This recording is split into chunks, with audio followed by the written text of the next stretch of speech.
traumatic brain injury, TBI, and I have double vision.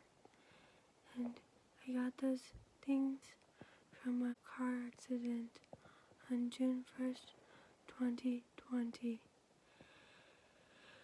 And technically, I should be dead because I was being stupid and not wearing a seatbelt in a car driven by a 15-year-old. We're friends now because I forgive him because he didn't do it on purpose.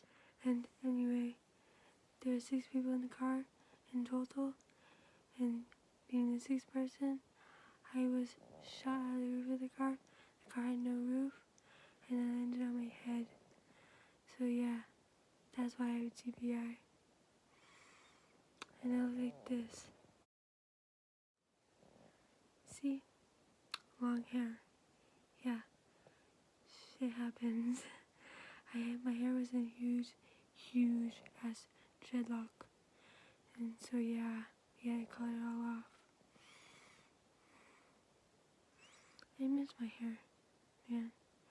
And the life before the accident, because that life was fun. Now it's just therapy 3 times a week actually, every week. Sucks.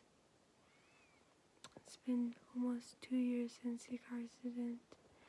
So yeah, I should be happy I'm alive, because technically I should be dead. And see, Jesus and I are pretty alike, because I came back from the death too. I came back from the dead, just like him. Kinda. Anyway, catch me in another video, or check out my other videos. Subscribe.